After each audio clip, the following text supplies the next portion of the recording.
The secret of silent power. Why the world doesn't reward overt desire. There's a moment in every ambitious person's journey when they discover a paradox that changes everything. The very act of revealing what you want most can become the thing that prevents you from getting it.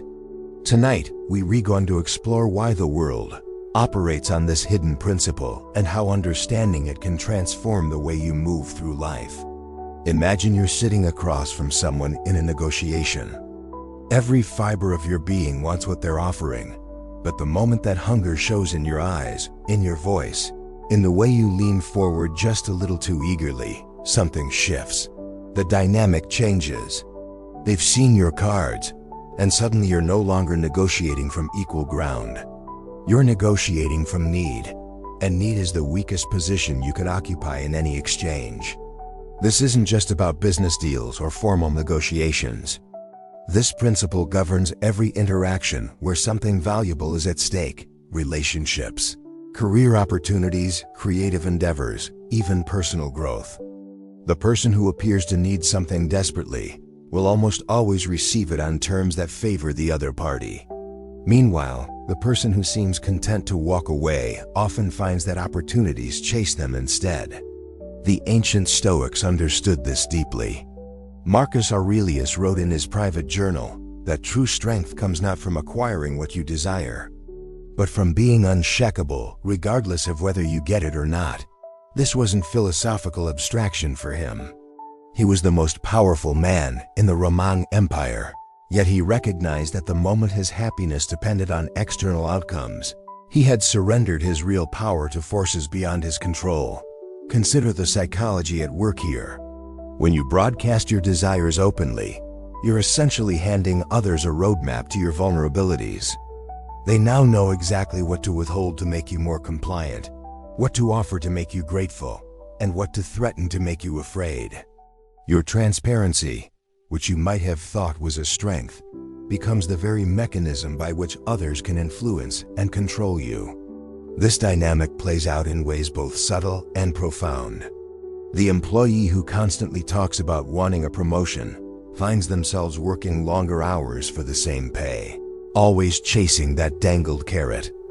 The person who openly craves acceptance in a social group discovers that their opinions carry less weight precisely because everyone knows how desperately they want to belong.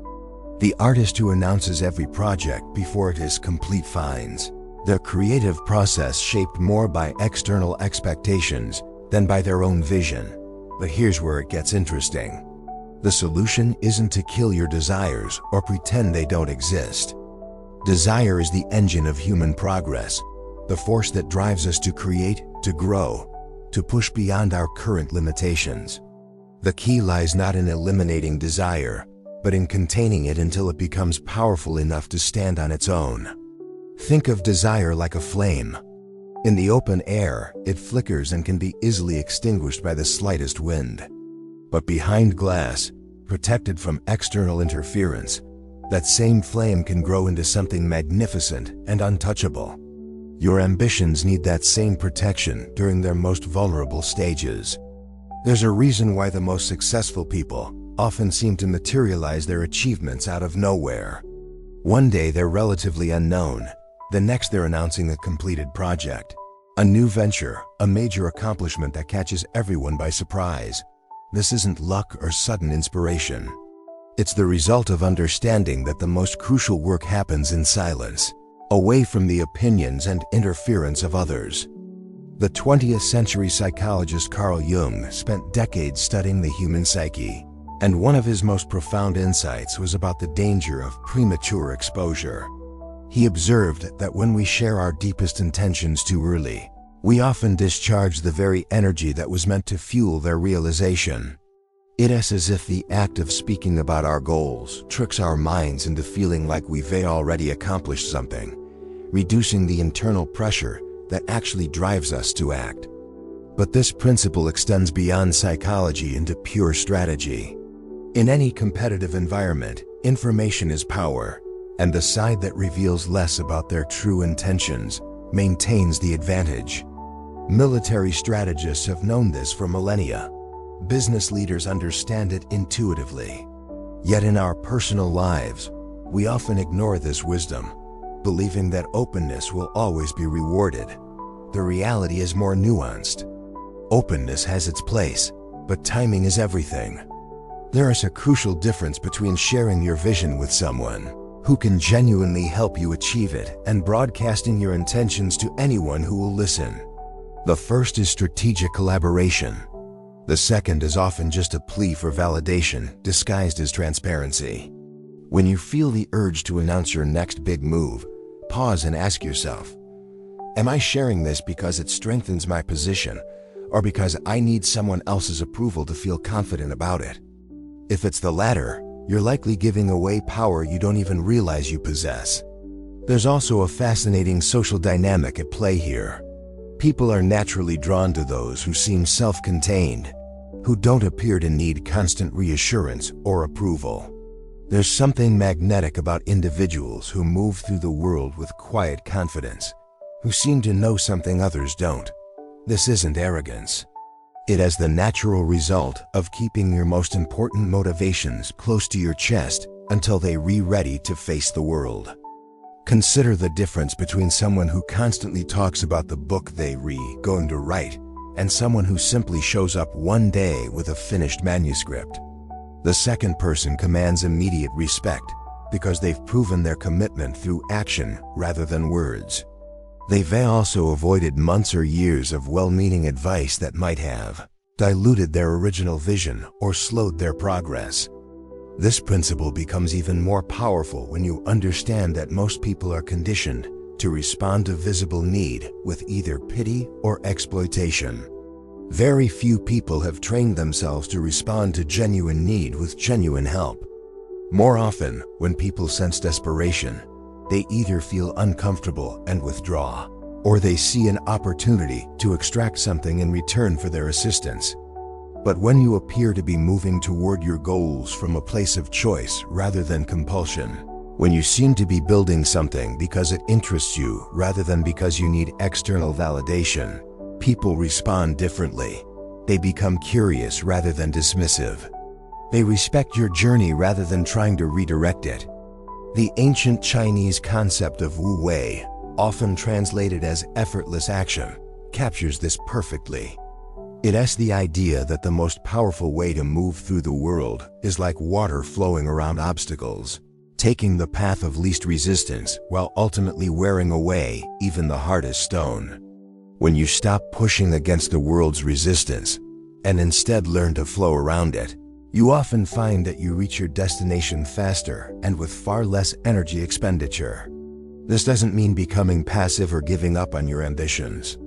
It means learning to pursue them in a way that doesn't trigger the world's natural tendency to push back against obvious force. When people can't see exactly what you're doing or where you're headed, they have nothing to resist. By the time they realize what you've accomplished, it's already too late for them to interfere. There is a profound psychological shift that occurs when you stop needing others to believe in your vision before you do. You begin making decisions based on your own assessment of what is possible rather than on what others think is realistic.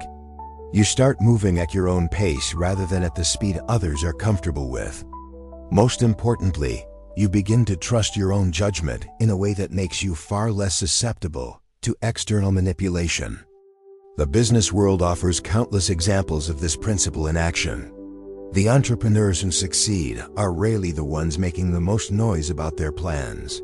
They're the ones working quietly in the background, solving real problems, building real value, and only emerging into the spotlight when they have something undeniable to show. By then, competitors can copy their tactics, but they can't replicate the months or years of focused effort that made those tactics effective. The same pattern appears in artistic endeavors. The musicians, writers, and creators who build lasting careers often do their most important work away from social media, away from the constant need to document and share every step of their process. They understand that creativity requires a kind of private incubation period, where ideas can develop without being prematurely judged or influenced by outside opinions. Even in personal relationships, this principle holds true. The people who seem most attractive and interesting are often those who maintain a sense of mystery, who don't reveal everything about themselves immediately. This isn't manipulation. It is an understanding that relationships develop more naturally when there is always something more to discover about the other person. But perhaps the most important aspect of this approach is how it changes your relationship with failure. When you're working quietly toward your goals, failures become learning experiences rather than public embarrassments. You can pivot, adjust, or even completely change direction without having to explain yourself to anyone. This freedom to fail privately is essential for real growth because it removes the fear that often prevents us from taking necessary risks. The fear of public failure keeps many people trapped in mediocrity. They'd rather announce small, safe goals that they're certain to achieve than risk failing at something that really matters to them. But when you keep your most important objectives private, you create space to pursue goals that are worth failing at. Goals that could genuinely transform your life if you succeed. There's also the matter of energy conservation. Every time you explain your plans to someone who doesn't really need to know them, you're spending energy that could be directed toward actually achieving those plans. The mental and emotional resources required to constantly justify, defend, or update others on your progress are resources that aren't available for the work itself. This is particularly relevant in our current era of social media, where the pressure to document and share every aspect of our lives has never been stronger. The platforms profit from our compulsion to broadcast our thoughts and activities, but this constant sharing often comes at the cost of our ability to think deeply or work consistently toward long-term goals. The most successful people in any field have learned to resist this pressure. They use social media strategically, if at all, and they're selective about what aspects of their lives they make public. They understand that in a world where everyone is shouting, the person who speaks quietly but with substance commands more attention than the person who never stops talking. As we approach the halfway point of this exploration, it's worth considering how this principle applies to your own life. Think about the last time you announced a goal or intention publicly. What happened to your motivation afterward? Did the announcement energize you, or did it somehow discharge some of the internal pressure that was driving you forward? If you're honest with yourself, you will probably notice that sharing your plans often feels good in the moment, but can leave you feeling oddly deflated afterward. This is your mind's way of telling you that you've given away something valuable, something that was meant to fuel your actions rather than your conversations. The path forward isn't to become secretive or isolated. It's to become more strategic about what you share, when you share it, and with whom. It has to develop the discipline to keep your most important work private until it is strong enough to survive in the public arena. And it's to understand that the person who appears to need nothing often gets everything, while the person who appears to need everything often gets nothing. This transformation in how you relate to your desires doesn't happen overnight. It requires practice, patience, and a willingness to sit with the discomfort of not seeking constant validation. But once you begin to experience the freedom that comes from containing your ambitions until they're ready, you'll wonder how you ever operated any other way. The ancient Stoics had a term for this kind of self-mastery: autarky, which means self-sufficiency or independence. But it wasn't about isolation or refusing help from others. It was about developing an inner strength that didn't depend on external circumstances for stability. When you no longer need the world to validate your dreams, those dreams become far more likely to manifest in reality. So as we move into the final portion of this exploration, consider this. What would change in your life if you stopped announcing your intentions and started demonstrating them? What would happen if you became known not for what you plan to do, but for what you've already accomplished? The answer to these questions might be the key to unlocking a level of personal power you never knew you possessed. The person who has mastered the art of silent power moves through the world differently. They don't need to convince anyone of their worth. because their actions speak louder than any words could. They don't need to seek permission because they've already given it to themselves. And they don't need to fear interference because they've learned to build in private until their creations are strong enough to stand on their own. This is the secret that the most successful people understand but rarely discuss openly. It is the principle that separates those who spend their lives talking about their dreams from those who spend their lives living them. And now that you know it, the question becomes, what will you do with this knowledge? The world is full of people who will try to shape your path according to their own understanding, their own fears, their own limitations. But the person who keeps their deepest motivations hidden until the right moment has something that no external force can touch: the freedom to become who they were meant to be, on their own terms, in their own time. In the end, silent power isn't about hiding from the world. It's about approaching the world from a position of strength rather than need. It's about understanding that the most profound changes happen not in the spotlight, but in the quiet moments when no one is watching except you. And it's about recognizing that the person who can contain their desires until they become unstoppable is the person who will ultimately reshape their reality according to their own vision. The choice is yours. You can continue broadcasting your every intention and hope the world will cooperate with your plans.